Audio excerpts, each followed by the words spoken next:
Hi everyone, my name's Jenny Pearson. I'm one of the Professional Development Officers for the Primary Health Network. Just before we begin the meeting, I would like to acknowledge the traditional custodians of the land that we meet on tonight and pay respect to elders both past, present and emerging. Our first speaker tonight is Sandra Fitzgerald, and she's from Health Pathways, and she's just going to give us a very quick rundown of the referral pathways in there. And tonight's event is sponsored by Hartman's. Our presenter will be Sarah Ford. She's a national clinical educator with Hartman's. As it is a sponsored event, all other products will be referred to by their generic name. I did send you all out an email today with some instructions on Cahoots, which we're going to do a quiz at the end of the webinar. There are some really good prizes available, so I hope you all participate. And there will be an evaluation that will pop up at the end of the webinar, and we would really appreciate your feedback. I think that's about all from me, and I'll hand over to Sandy.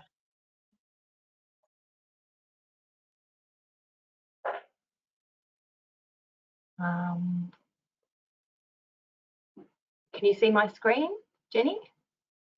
Yes, I can.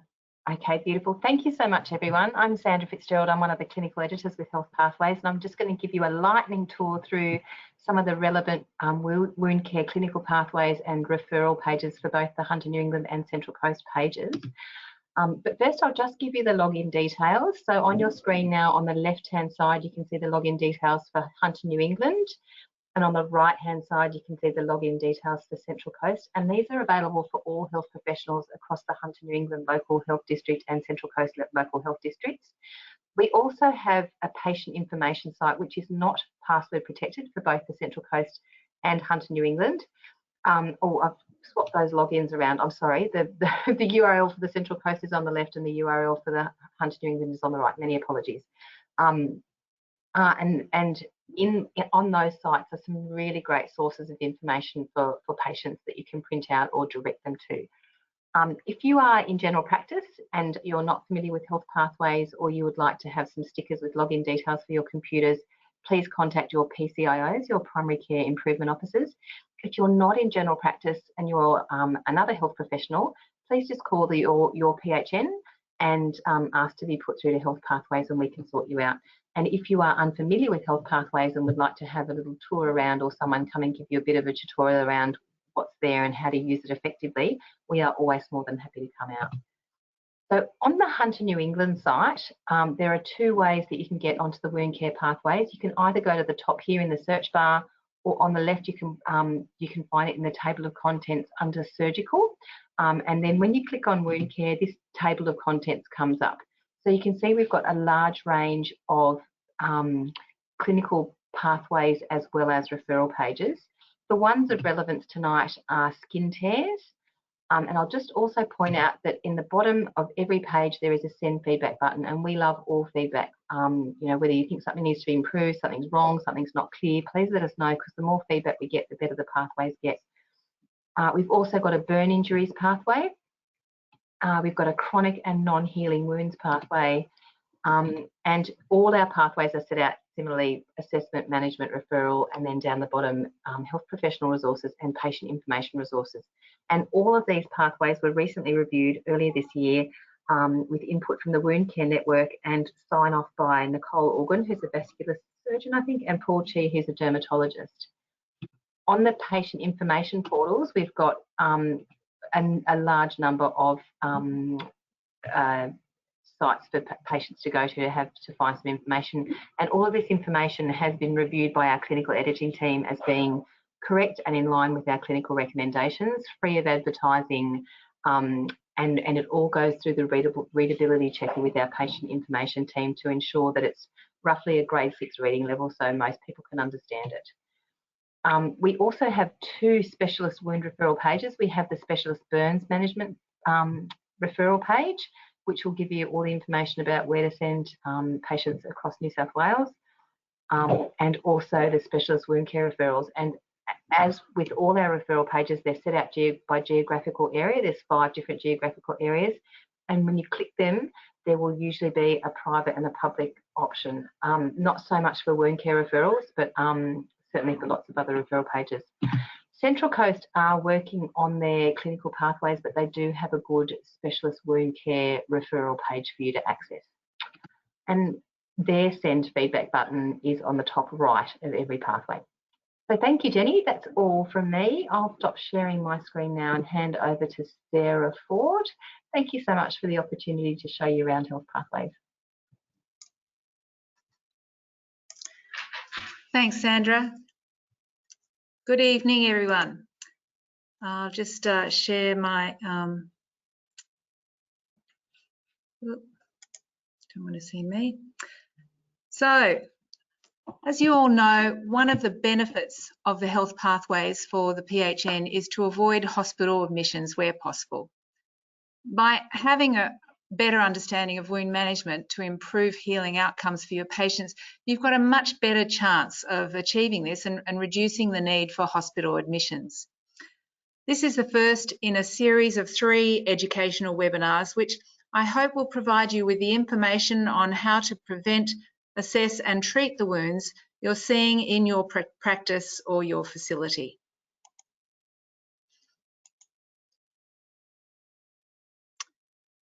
Before joining Hartman in 2010, I worked as a registered nurse in both public and private hospitals, as well as residential aged care. I've always had a passion for wound management and feel as though it's an often forgotten area of training when it comes to medicine and nursing. This makes it extremely difficult for both doctors and nurses to know how to best manage wounds, and especially hard to heal wounds. In addition, there are so many different products on the market these days to treat wounds that it can be extremely confusing to know what the right dressing is for the many different wounds you may be dealing with. Always remember that it's the body that heals the wound, but it's up to the care provider to create the right environment for the body to heal. My aim for this series is to help you to understand what you're looking at and how to address the needs of the wound to create that environment. Tonight's session, we'll be starting with the skin, wound healing, and the factors that impact healing. We'll look at assessment and the importance of good documentation. We'll also take a quick look at burns first aid and the management of minor burns. And finally, we'll look at skin tears and how to prevent and treat them.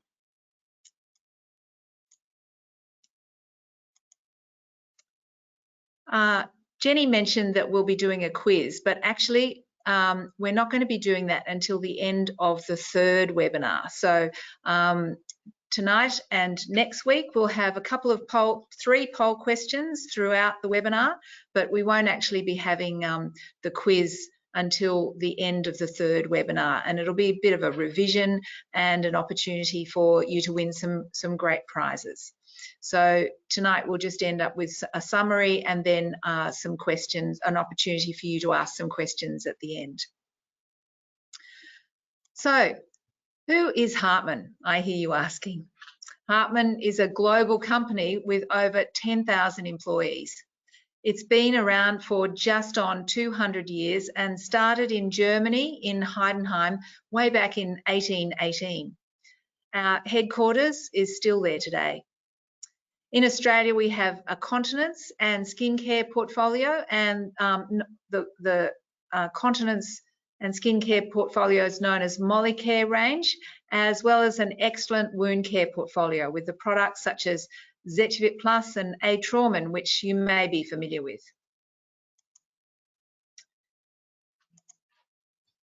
Before we start, I just wanted to give you a quick snapshot of the impact of chronic or hard to heal wounds in Australia. I know tonight our focus is on acute wounds, but I still think that when we look at wounds, we should keep these numbers in mind, as most chronic wounds start as acute wounds that just don't heal. I should say before I go any further that I've tried to replace the word chronic with hard to heal, as this term has been adopted by many clinicians as being a more positive term to use when referring to wounds that take longer to heal. Did you know that more than 433,000 Australians are affected by hard-to-heal wounds, which is costing our health system more than $3 billion annually? It's a major clinical challenge with more and more people developing diabetes, and major amputations are increasing to over 4,000 a year here in Australia. Hard-to-heal wounds reduce the quality of life for patients and in turn their working capacity, which leads to an increase in social isolation as they often have to take months or even years to heal and off work. They're a hidden problem that are not discussed enough, and the more we can do to increase the awareness and improve the healing outcomes, the better for the people who are struggling with them. Okay, so now before we go any further, let's take a look at the skin. The skin is the largest organ of the body and is made up of 3 layers: the epidermis, the outermost layer, the dermis, also known as the factory of the skin as it contains so many structures that help the skin to function properly, and the subcutaneous layer, which can also be referred to as the adipose layer or the hypodermis.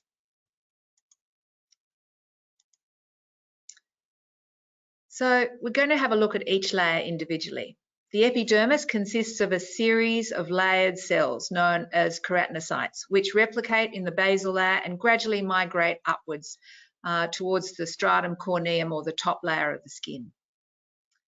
As they progress through the layers, they gradually die off and become thinner and harder, and this creates a protective barrier to bacteria and other damaging substances that we come in contact with in our daily lives.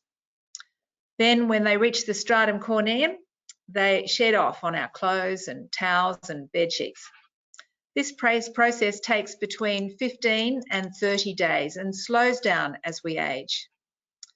There's no blood supply in the epidermis, so the basal cells absorb oxygen and nutrition from the capillaries in the dermis by diffusion through the epidermal-dermal junction, which you can see down the bottom here. If I can get my mouse to go up there. This layer down here is where they diffuse the oxygen and nutrition into these basal cells down the bottom, which look much more round and plump and fat compared to the ones further up at the top here. Also found in the epidermis are melanocytes, which produce melanin, which is stored by melanosomes and is responsible for skin colour and UV protection. The more melanin we have in our skin, the more protection we have from the sun. Keratin is a protein that gives the skin its strength and structure, ensuring keratinocytes adhere together to form a waterproof coating.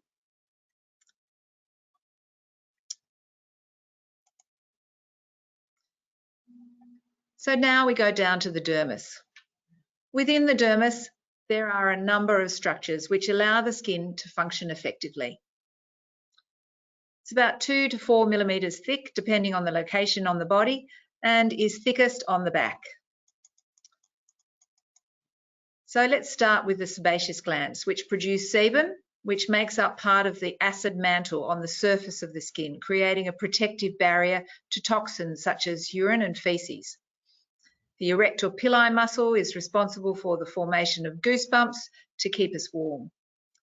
Sweat glands allow for elimination of waste in the form of perspiration, which, when it evaporates on our skin, also helps to cool us down. Capillaries provide oxygen and nutrients to the cells in the dermis and epidermis, as well as providing a reservoir of blood should we need it in a flight or fight situation, which is why we go so pale when we get a shock. The hair follicles help with temperature control and, of course, cosmesis. The dermis is filled with many sensory receptors, enabling us to feel sensations such as smooth or rough surfaces, hot, cold, and pain, again helping to protect us from damage. Vitamin D is also synthesized from the sun through the dermis. It's converted into calcitriol in our kidneys and gives us bone strength. We often rely on the change in the colour of our skin for communication. For example, when we're angry or embarrassed, we go red, or if we're sick or in shock, we become very pale. The subcutaneous layer is our protective barrier for the deeper organs. It insulates our body and provides us with a support framework for the skin and acts as a protective coating for our underlying organs. So you can see the skin is quite a complex organ. I think of it as our protective shell that on initial inspection seems impenetrable, but if we don't handle it with care, it can easily become damaged and break down. It provides protection from the challenges of the outside world while helping to keep our body nourished and protected. As health professionals, we need to play a pivotal role in the prevention of breaks in the skin and the maintenance of skin integrity. The last thing the sick or elderly are thinking about is caring for their skin. Therefore, it's up to us to take responsibility for its care and treatment to protect it from any damage. It's important to understand the stages of wound healing in a healthy person to know when things aren't progressing as they should be. There are 4 stages in the wound healing process. All wounds need to progress through these stages to heal. The severity of the break in the skin and the condition of the patient will affect the time it takes to progress through the stages, particularly in the inflammatory stage where many hard-to-heal wounds become stuck. Hemostasis is essential to control bleeding. Bleeding is stopped by a spasm of the damaged blood vessels around the injury. Platelets build up on the torn collagen fibres at the end of the injured vessels. They release chemicals which attract more platelets and fibrin to the wound and cause further spasm of the vessels. This build-up of platelets and fibrin forms the clot. Of course, there are some medications such as warfarin and aspirin which inhibit hemostasis. So when taking a history, it's always important to understand what medications the patient is taking. The inflammatory stage of healing is really the challenging part for many people who have other comorbidities. Think about the last time you injured yourself. It's usually more painful the day after the injury. And if you look at the wound, it's often quite red and angry. No, it isn't infected. It's just the normal inflammatory process at work and within 24 to 48 hours, it should have all settled down and be well on the way to recovery. If it's not, then you can start worrying about infection. During this stage, cells such as macrophages, neutrophils, and growth factors flood the area to clear the debris, kill bacteria, and promote the growth of new tissue. In normal wound healing, neutrophils release protein-digesting enzymes called matrix metalloproteinases, or MMPs, into the wound bed to clear up the debris and promote the growth of new tissue. They play an important part in the wound healing process, but they are also responsible for slowing the process in hard-to-heal wounds. But more about that next week. Macrophages, macro meaning big and phage meaning to eat, so big eaters, eat all the old blood and debris as well as releasing cytokines to direct traffic and growth factors to stimulate the growth of new tissue. The proliferative stage. This is the stage of growth and regeneration. We're growing new tissue and repairing the damage. A scaffold called the extracellular matrix is built up by a combination of collagen, enzymes, and glycoproteins to provide a support framework for the new tissue. New granulation tissue forms around it. A lack of oxygen at the site of the wound causes new blood vessels to grow in through the new granulation tissue, bringing much needed oxygen to the area to repair the deficit This process is called angiogenesis. Collagen fibres are initially laid down in a tangled, disorganised manner, and as the wound progresses through the healing process to maturation, they become more organised and linear. This also gives the wound its strength and helps it to contract. Fibroblasts promote the synthesis or production of collagen and elastin to give the wound strength and elasticity.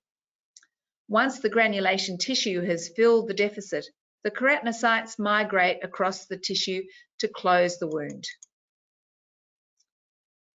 Maturation. The maturation stage is when the wound is healed and covered with a layer of keratinocytes, which will migrate and thicken as the wound matures. The vascular supply reduces as the need for extra blood flow to the area is now reduced. The wound contracts down and becomes similar in appearance to the surrounding skin. The tensile strength of the wound is increased by the changes in the collagen fibres as they knit together in a very organised and linear fashion. The wound, however, will only ever regain 80% of its tensile strength. This is important to consider when assessing a patient or resident. If they have an old wound, the strength of the area will be less due to the damage caused by the previous injury. So that now completes the stages of healing in a healthy person who has no underlying issues preventing the progress of the wound to repair and restore skin integrity. In the next sessions, we'll look at the impact poor health and other contributing factors have on healing. The most critical part of good wound management is wound assessment. There's an old saying amongst woundies, always look at the whole person before looking at the hole in the person. It's really highlighting the importance of conducting a holistic assessment first to identify factors that can impact on healing and then assessing the wound itself. Understanding what health conditions may be contributing to their wound not healing is essential. Some of these factors include age, comorbidities such as diabetes, poor nutrition and hydration, obesity or cachexia, pain, depression and poor mental health or cognitive impairment, poor mobility, a loss of sensation, chemotherapy or radiation therapy, and finally, medications such as corticosteroids, which inhibit the inflammatory response, or nicotine, which is a vasoconstrictor and diminishes red blood cells, which deliver vital oxygen to the tissues. I don't have time to go into all these tonight, but we'll look more closely at assessment next week, and I'm sure you're all very aware of these factors and many more that can slow healing. Then there are the local factors that will also affect healing. Foreign bodies, including dead tissue, bacteria, dressing material, or environmental debris such as glass, dirt, and hair will cause an inflammatory response as the body rejects them. Bacteria in excess will stop the wound from progressing. Wound temperature, in particular, letting the wound cool down by using cold saline to clean the wound, will cause the blood vessels to constrict and in turn slow the healing. Try and ensure any fluid being used on the wound is at body temperature. Hard to heal wounds have an increased pH due to the presence of toxic exudate, which tends to be alkaline. And this can allow for an increase in the bacterial growth, as bacteria like an alkaline environment. And of course, an increase in bacteria will slow healing. Pressure, shear, and friction on the surface of the wounds leads to further skin and tissue breakdown, particularly in the presence of moisture. And finally, poor wound management practices such as constant dressing changes or inappropriate product selection and a lack of education can have an impact on healing. I've chosen this image tonight as an example of poor management practice resulting in every clinician's worst nightmare, just to really drill home how important it is that you know exactly what the problem is before applying a solution. I believe this actually happened when somebody applied a compression bandage to somebody with poor arterial circulation.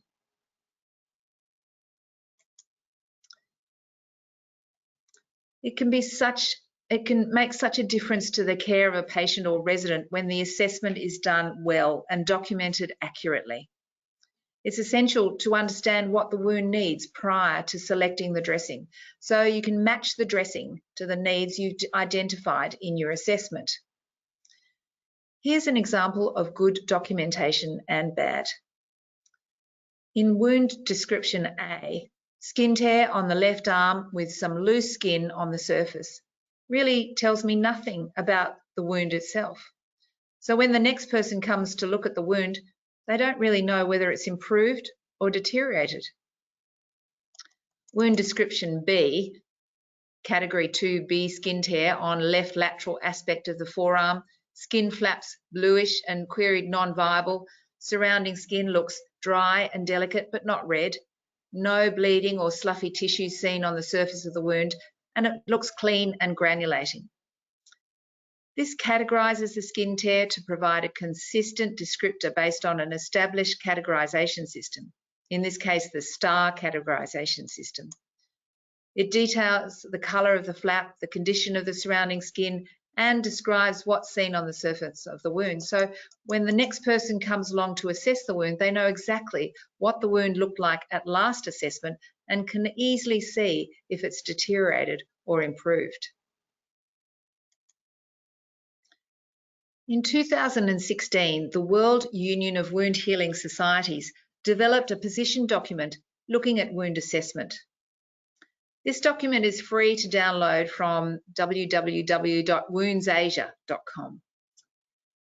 They broke the wound up into 3 distinct sections: the wound bed, the wound edge, and the peri-wound skin. By doing this, it encourages clinicians to identify barriers to healing in each section and develop a management plan to address these issues. This is particularly helpful for hard to heal wounds, but can also apply to acute wounds. Here's an example of a wound. We'll break it up into 3 separate areas: the wound bed, the wound edge, and the peri-wound skin. Looking at the wound bed, you can see that it's a shallow wound with sloughy tissue present across the centre of the wound with a lighter covering on the lower end. It appears to be heavily exuding, and you can see some hypergranulation in the centre of the distal end of the wound and granulating tissue present at the proximal end. When looking at this wound, you can see that it started as a small breakdown, and then as the exudate from the wound ran down the leg, it broke down the surrounding area below the wound. Let me just show you here. So it probably started as this wound here, but then gradually the exudate ran down and started to break down the area below the actual ulcer itself. This is important to look at when you're thinking about somebody who's up and walking around with a heavily exuding wound. Always try to protect the area below the wound with skin protectant and strategically place a second absorbent dressing below the wound to try to ensure the exudate can't run down the leg and sit on the skin below the ulcer, causing it to break down further. The edges. These are shallow and irregular, with some maceration at the edge of the distal end of the wound. So you can see here, around here, there's some maceration. An appearance of ridging or trauma from the bandage can also be seen across the distal end. Along here, you can see that.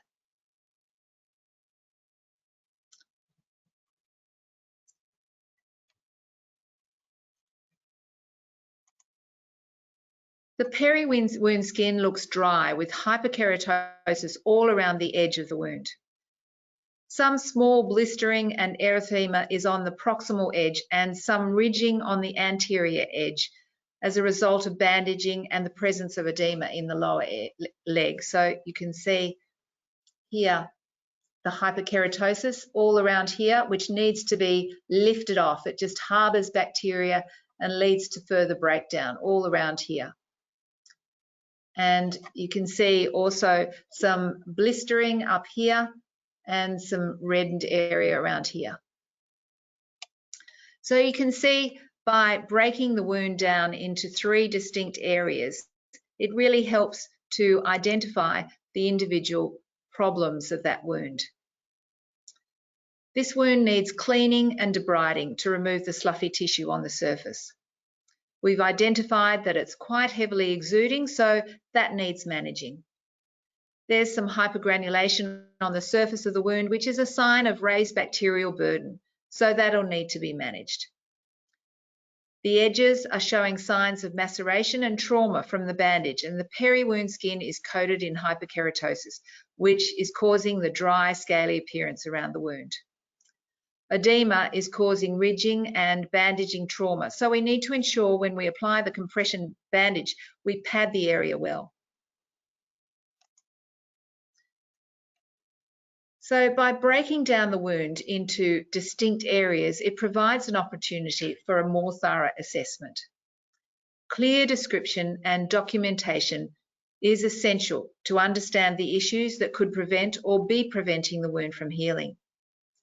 This assessment needs to include the patient and their family or carer to ensure they understand what to look for as the wound progresses and what is normal and not normal in the wound healing process. Now I'm going to ask you a poll question. So I'm going to hand over to Jenny, who's going to make the poll available for you. In your practice, oh, now I can't see the question.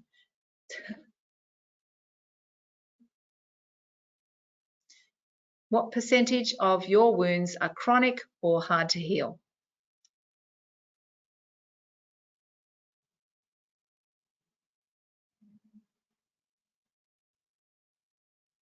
If you want to just click on one of those responses, that would be great.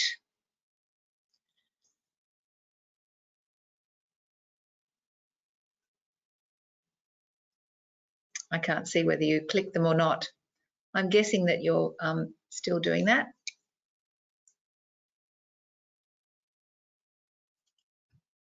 Yep.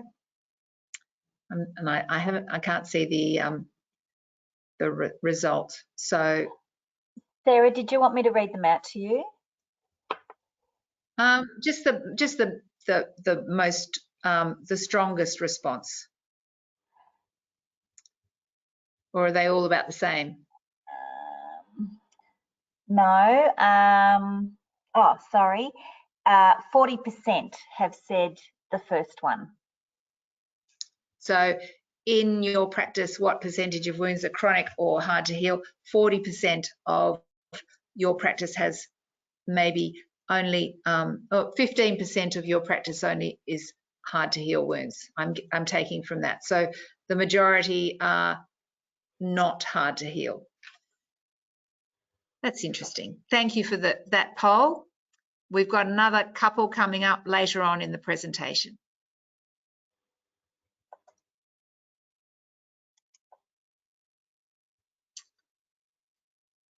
Okay, so now we're going to look at acute wounds and their healing.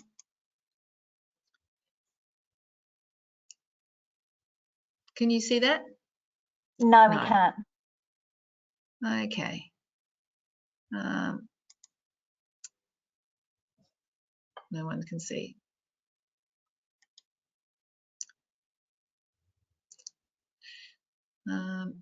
Did you hand me back the screen? Yes, I did. Yes, I did. Show.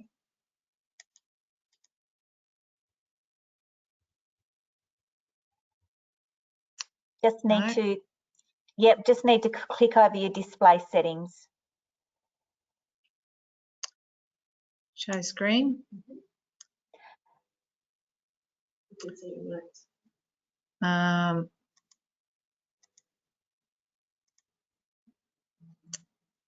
There you go. How about now? Yeah, Okay. that's good. So it's really important when looking at acute wounds to define exactly what an acute wound is, so there's no confusion when discussing these wounds. An acute wound is any surgical wound that heals by primary intention, or any traumatic or surgical wound that heals by secondary intention, which proceeds through an orderly and timely reparative process that results in sustained restoration of anatomical integrity. Well, for me, the most important part of that definition is proceeds through an ordered and timely reparative process. That's what distinguishes it from a hard-to-heal wound. So what is primary and secondary intention healing? Primary intention is when there's no deficit of skin and the wound edges can be brought together and held in place by sutures or wound closure strips, as seen in the image on the left. Secondary intention is when the wound will just need a protective dressing to cover the wound and absorb. Sorry, I've just swapped my screen around and I'm looking at the wrong thing here. So primary intention will just need a protective dressing, whereas secondary intention wound will need a dressing or dressings that provide a moist wound environment for the epithelial margins to migrate in and the wound to heal properly. So you need a lot more thought when you're thinking about what the wound needs that's healing by secondary intention. There's going to be exudate, there's going to be possibly a level of bacteria on the surface. You might need to remove any sloughy tissue. So there's a lot more thinking going into a wound that's healing by secondary intention.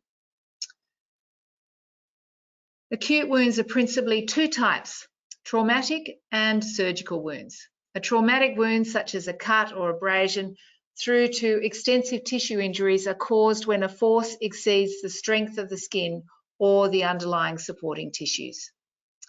A surgical wound is either incised and sutured or laid open to heal by granulation.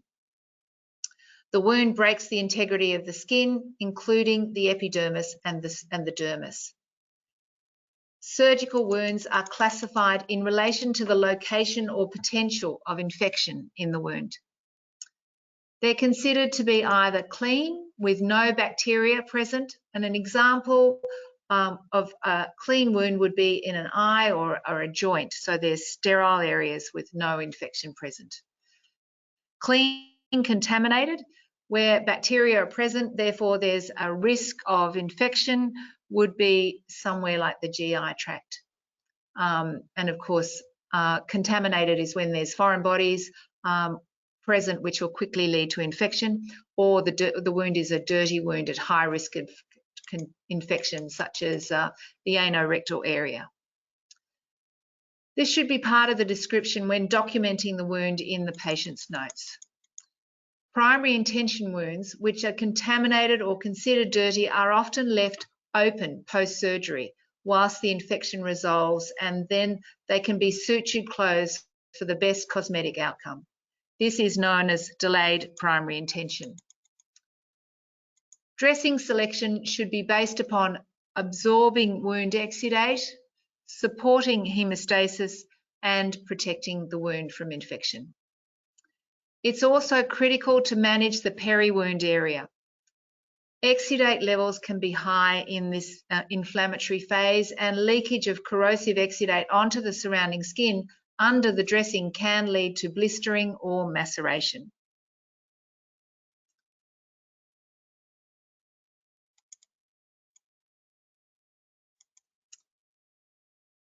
Hard to heal wounds are defined as wounds that have a slow progression through the phases of healing, or delayed or interrupted and stalled healing due to underlying health factors that impact on the individual and their wounds. As I mentioned earlier, more and more clinicians are using the term hard to heal over chronic, as it signifies that the barrier to healing can be overcome.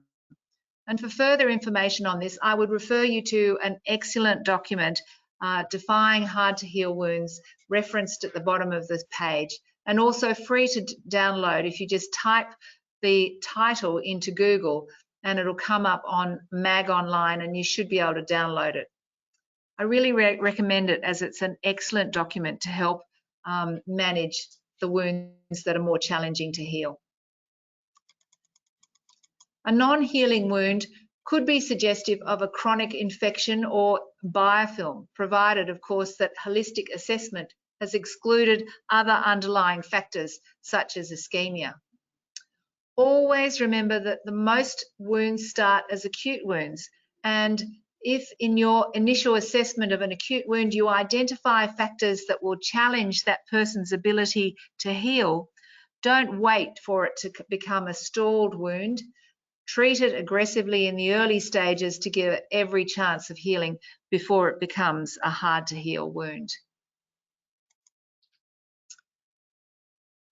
When you've completed a holistic assessment, it's time to look at the needs of the wound. A wound where there's no deficit of skin will really just need the edges held together by either sutures or wound closure strips. The dressing can be a simple dressing to absorb any ooze and protect the wound while it heals. It's a good idea to make it waterproof to allow the patient to shower. An abrasion will need some cleaning, and depending on where the abrasion took place, it may need an antimicrobial dressing over the surface to protect it. And of course, in some instances, even antibiotics if you're worried about infections. These wounds are, and of course a tetanus shot as well. These wounds often ooze a lot, and it's advisable to apply an absorbent pad to manage that ooze. The deeper the wound, the more absorbency will be required. Now, not all dressings do the same thing, and they're not all suitable for all wounds. This may seem obvious, but these days there are so many dressings available that it can be very confusing to know which ones to use for what. A sloughy wound needs cleaning and the sloughy tissue removing. An infected wound needs something that'll kill the bacteria first and foremost. Heavily exuding wounds will need an absorbent dressing to not only absorb but hold on to the exudate away from the wound. A dry wound will need a dressing that adds moisture to the wound. And of course, someone who has delicate or vulnerable skin will need a dressing that protects the skin. Many wounds will need more than one of the above options, and it's important to identify which dressings work together to achieve the best healing outcomes. Here are some examples of different types of dressings and their actions. It's a good idea to make sure you have a selection of dressings that are available and do one of these things, as well as a simple island dressing and wound closure strips for minor wounds. Some of these listed can do more than one thing, which can be both helpful and cost-effective. Dressings to clean and debride the wound. We have a product called HydroClean Plus. Then there are iodine dressings out there, monofilament fibre pads, hydrocolloids and hydrogels will also help to soften that sloughy tissue and lift it off the wound bed. Dressings to kill bacteria, silver dressings, of course, and we have one called Atraum and AG. Others, there's lots of silver dressings on the market to choose from, and it's important that you understand the difference between them because they're all very different. The best way to do that is to do a bit of research on the web, or alternatively, there's a really good book called the Carolyn Carvel Wound Care Manual, and it has a list of all the different types of dressings in the back, which can be really helpful. So you can get that if you Google Silver Chain Nursing Service or Silver Chain, and it'll come up there as the Carolyn Carvel Wound Care Manual, the 7th edition. Dressings that absorb exudate, such as Zecchivit Plus and Zecchivit Plus Silicone Border, are two Hartmann examples. But there's also other super absorbent dressings out there. There, of course, are foams, gelling fibre dressings, and calcium alginates. And they all absorb different levels of exudate. So calcium alginate relies on the exudate from the wound to actually form a gel, and it sits on the surface of the wound, forming that moist environment for healing. Whereas the Zecchivit Plus and the Zecchivit Plus Silicone Border contain super absorbent polymers which hold onto the fluid. Then there's dressings that donate fluid, such as, again, the HydroClean Plus. Hydrocolloids donate fluid. They form a gel on the surface of the wound, and hydrogels. So they're good for dry wounds. And then dressings that protect the wound edges. And there's a lot of silicone dressings on the market that will help to protect the wound edges. We have one Zecchivit Plus Silicone Border. We also have Atrauman silicone, but there's other silicone foam dressings and wound contact layers out there as well. So they're very good to protect the wound edges and are very gentle on the surface of the wound for people with delicate skin. Okay, another poll question. Here we go again. Do you find selecting the right dressing for the wound hard, easy, confusing, or straightforward? I'll hand over to you, Jenny, again.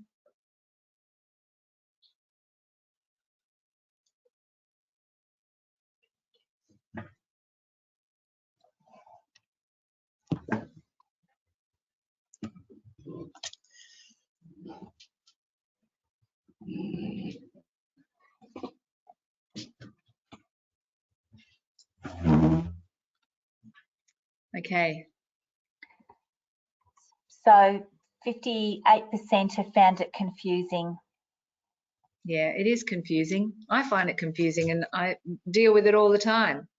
But yes, there's a lot of dressings out there that make it much more difficult to choose from. Choose the right one.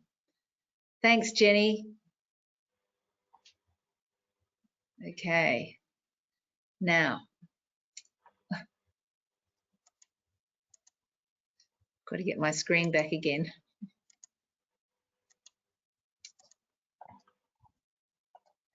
I can see your screen. Sharing. Can you see my screen now? Yes, I can. Oh, good.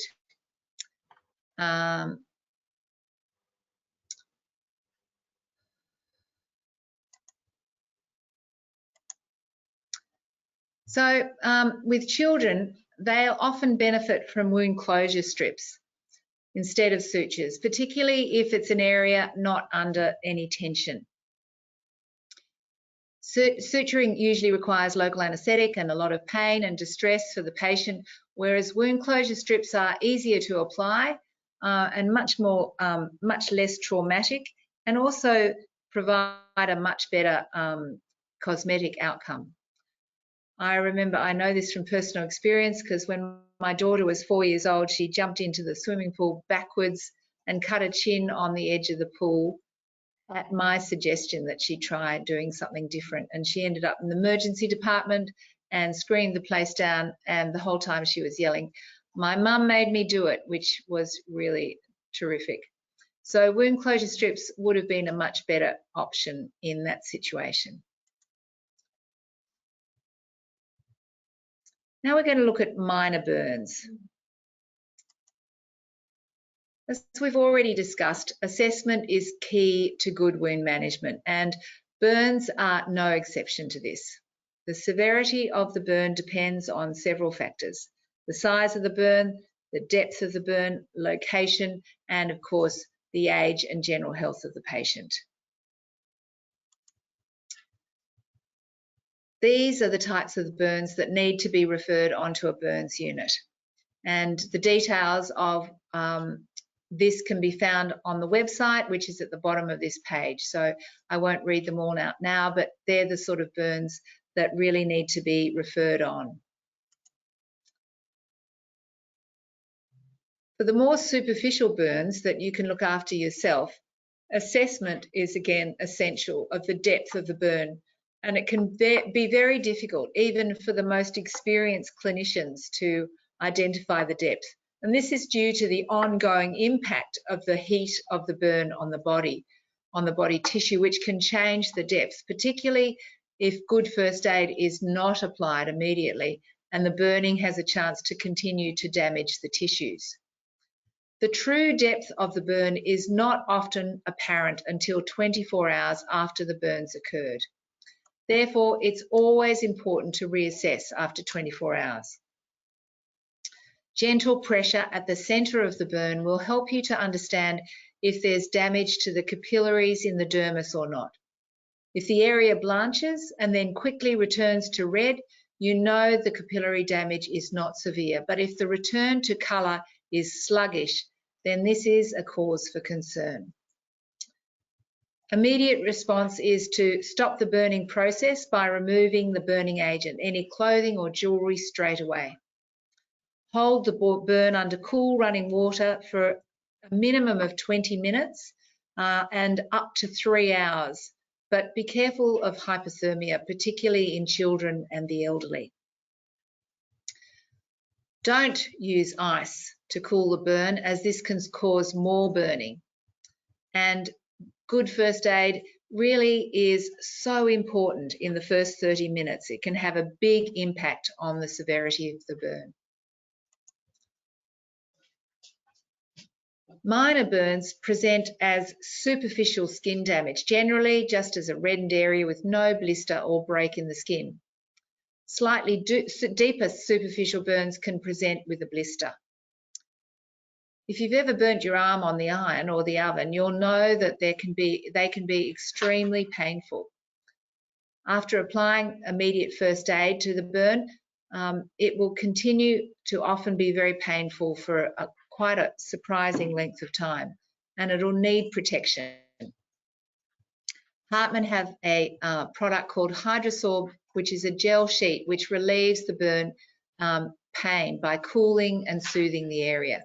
It's available with a transparent border around it, so it can be a dressing that's applied for up to 7 days and will provide a protective layer and comfort while the burn heals underneath. It's a lovely dressing also for any skin irritations such as shingles or itchy bites, because it also is available without the border, and you can just lay it over the shingles area affected by shingles. But again, you can have the border if you wanted to put it on something such as an itchy bite and just leave it to protect the area and stop the itchiness.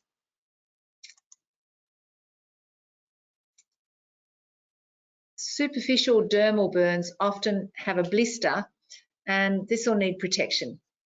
If the blister's in an area with a lot of movement and under a lot of tension, it's a good idea to make a small incision at the base of the blister to allow the fluid to drain out. However, if the blister's in an area where there's minimal tension and there's not a lot of pressure, you can leave it, and the blister, the fluid within the blister will just reabsorb. Atraumin silicon, and Atraumin AG are all low adherent wound contact layers from Hartmann. Atraumin is coated in triglyceride ointment to prevent the wound sticking to the dressing. However, it can only really stay on the wound for up to 3 days, especially if there's a lot of exudate. Atraumin silicon is coated in silicon and does the same as Atraumin, but can be left on for up to 7 days. And Atraumin AG provides an antimicrobial cover if you have a concern around the bacterial burden on the burn. These wound contact layers will need an absorbent secondary dressing over the top, such as Zechovit Plus, which will manage any amount of exudate and hold on to it away from the wound, even under pressure. We now have a new dressing, Zechovit Plus Silicon Border, that has a silicone wound contact layer for gentle adhesion to the surrounding skin with a super absorbent pad underneath, which will manage moderate to high levels of exudate. It's covered by a waterproof backing layer to enable the patient to shower. So it's really an all-in-one dressing, which is great for so many different wounds, especially superficial burns. Okay, last poll question for the day. You'll be glad to hear, I'm sure. What percentage of patients do you see that have a wound? 10%, 25%, 50% or 75%?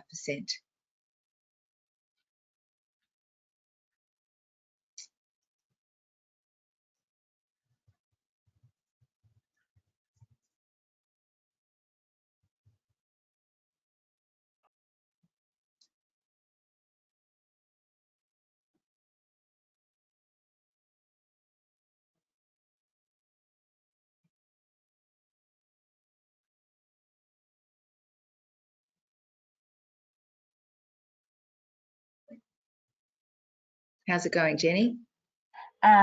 Yes, good. So 50% have said, it's a bit hard to read, 18% I think. Let me just close that.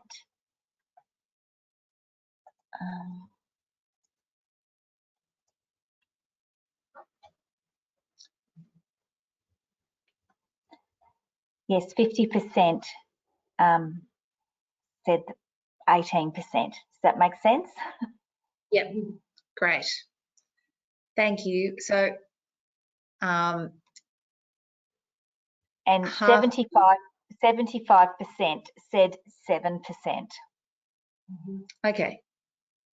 Okay, 75%, 7% said 75%. So a lot of wounds, you see a lot of wounds.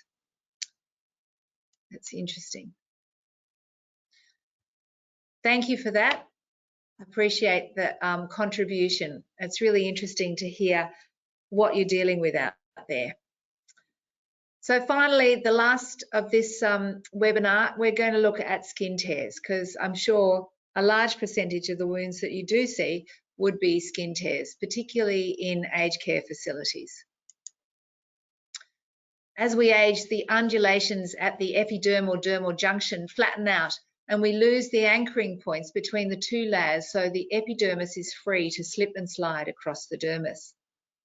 This movement leads to more frequent skin changes in the elderly, and in addition, the skin becomes drier and therefore more brittle and takes longer to regenerate. As these wounds occur so easily, it's important for those at risk to have an environment that's safe from knocks and sharp edges. Good lighting will help to reduce the risk of falls, covers to protect sharp edges from knocks and damage. Arm and leg protectors are available for people who like gardening or who have cats with sharp claws. Anyone caring for someone with delicate skin should ensure their nails are short and they don't wear any sharp jewellery. And it's interesting, a study in WA was done by Carolyn Carville, the woman I mentioned before who's written the book, and the Silver Chain Nursing Service, and they showed that twice daily moisturising reduces the risk of skin tears by up to 50%. So I think that's a really interesting document, and again, it's referenced at the bottom of the page there. Senile purpura or skin discoloration is a common early warning sign. It's seen on the arms and lower legs, as these areas have had the most exposure to sun and therefore are the most damaged. Aging skin is also often lacking in vitamin D, collagen and moisture, so it's brittle and easily torn. As it's slower to heal, each tear requires protection for longer to ensure it heals properly.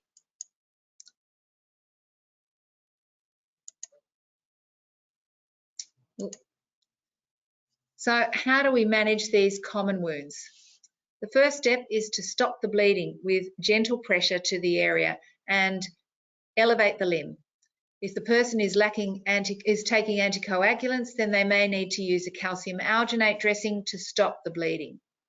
It's important to distinguish that you use a calcium alginate to stop bleeding, not a hydrofiber dressing, which is very similar to a calcium alginate in appearance, but the calcium alginates are the ones that will stop bleeding. It's important that the flap has a clean wound bed to reattach to, so clean the wound well and remove any old blood from under the flap or detach skin from the site. You can use a syringe filled with sterile water or normal saline, and it can work well to actually apply a bit of force to lift any old blood off the wound bed.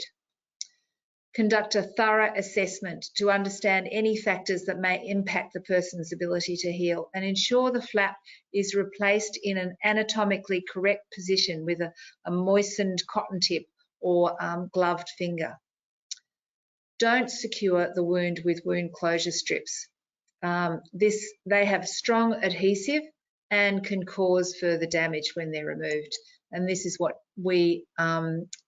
the reason we don't recommend using wound closure strips. Doesn't that look awful? Where would you start with that? When a dressing's applied, always mark the direction to remove it on the outside to ensure you don't lift the flap when lifting up the dressing. Apply a dressing that'll protect the wound while it's healing. Manage the exudate and not cause any harm to the peri-wound skin on removal. Hartmann have a couple of options you can use. Option 1, placing a low adherent wound contact layer on the wound bed, such as the Atrauman silicone, can secure the flap and provide a protective layer to stop the wound sticking to the secondary dressing. Cover with an absorbent dressing, such as Zejuvit Plus, to manage the ooze, and secure with a light cohesive bandage such as Pia Haft, which is just a light cohesive bandage that will help to hold the dressing in place without sticking to the patient's skin. The other option is using that Z Plus silicone border, which will provide all-in-one protection. As I mentioned earlier, if you're concerned about any infection, you can always apply an Atrauman AG underneath to protect from infection.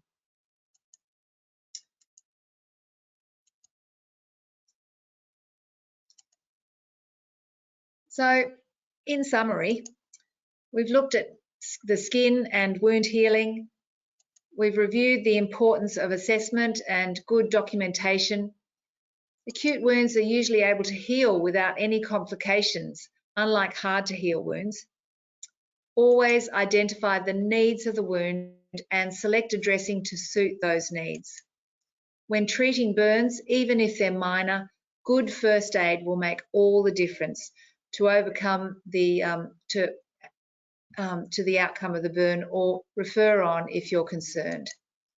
Skin tears are a common wound that need protection from a gentle dressing that'll do no more harm. And lastly, always remember to look at the whole person before you look at the hole in the person. Good wound management is about identifying what the wound needs to heal and then addressing those needs both systemically and locally. So that's it from me. If you'd like a primary care sample pack, email to this address and we'll send one out to you. I think I finished a little bit late. It's 3 minutes past 8, but if you've got any questions, I'm happy to answer them now. Just got a question. Could you please share the previous slide again, dressing options for skin tears? Thank you. Dressing options for skin tears. Happy to do that.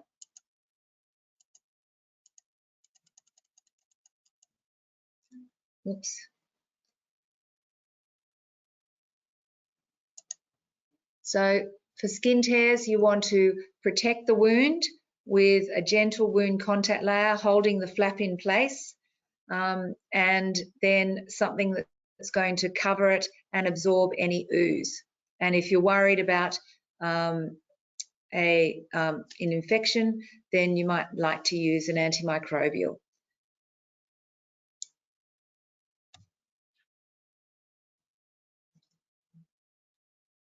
No other questions? Yeah, there's another question that's just come through. Maybe if you can just repeat it. I have found silicone great for skin tears. Is it okay to leave it on and simply clean through it while leaving it on, I guess, for 7 days if there's blood so they can... Yep, so the question was, they found silicone really great for skin tears. Is it okay to leave it on and clean over the top of it? And absolutely, you can do that.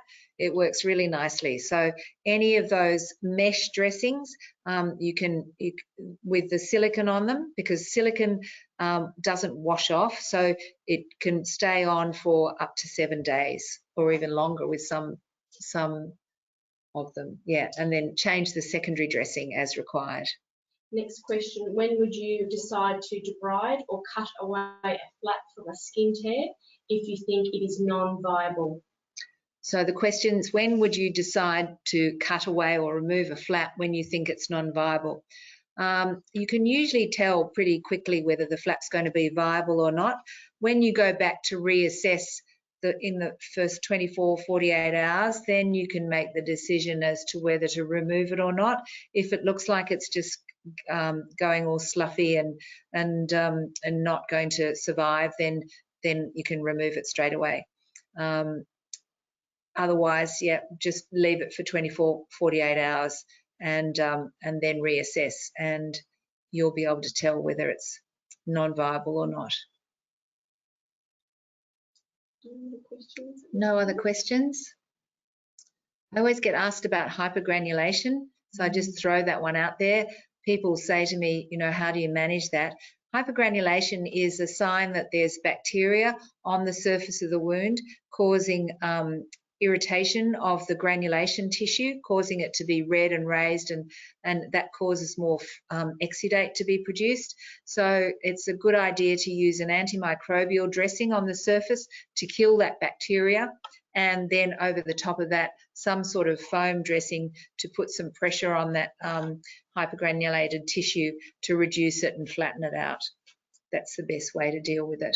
I've got a question. Would an incision and drainage of an abscess count as a clean contaminated wound, especially if you were leaving it packed for healing by secondary intention? Would on it the count? base up? No, it's not a clean wound. That's a dirty wound because pus is present there. There's a lot of bacteria and infection, but by leaving it open, that's exactly what you need to do, and keep cleaning it and treating the patient with antibiotics, obviously, and keep making sure that there's no way that wound can close prematurely, that you keep the edges open so that it can continue to drain, and keep it packed, yeah, but lightly so that it doesn't cause any trauma to the edges of the wound. Next question. Do you have anything good for keloid scars or hypertrophic scars? No, we don't have anything for scarring, unfortunately. Next question. Are foams for exudate or applying pressure to prevent hypergranulation?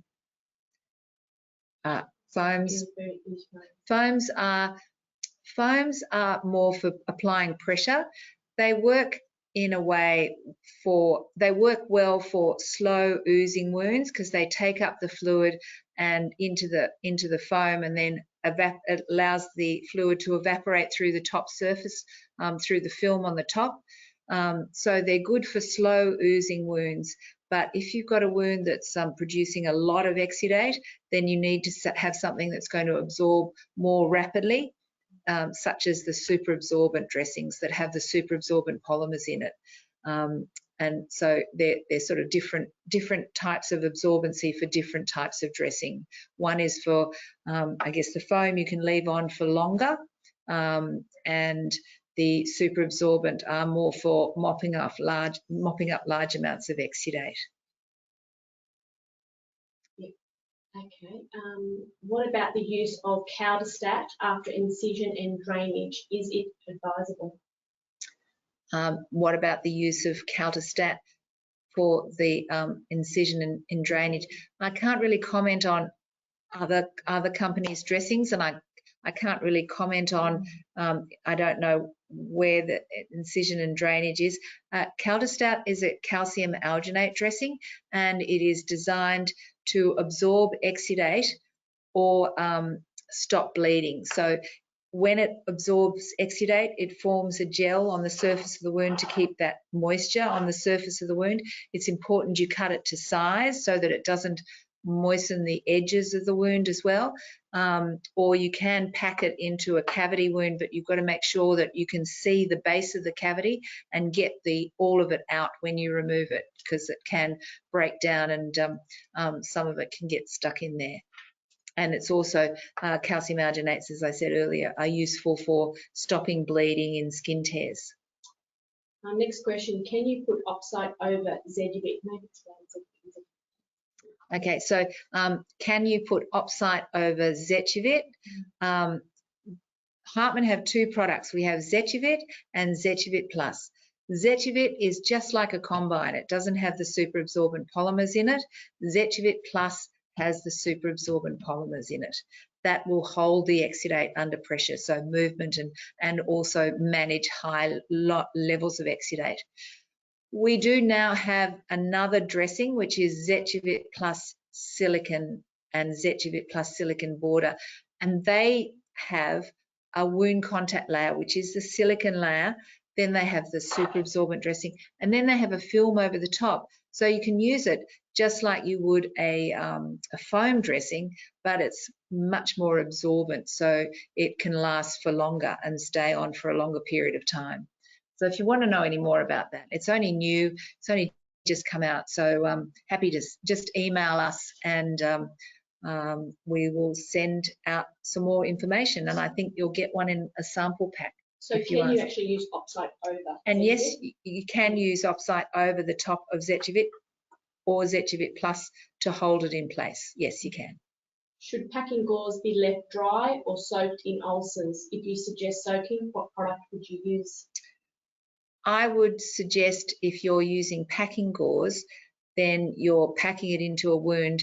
I would use a gel, a hydrogel, because often when you use normal saline or sterile water, the actual packing dries out and sticks to the wound and ends up being really hard and crusty.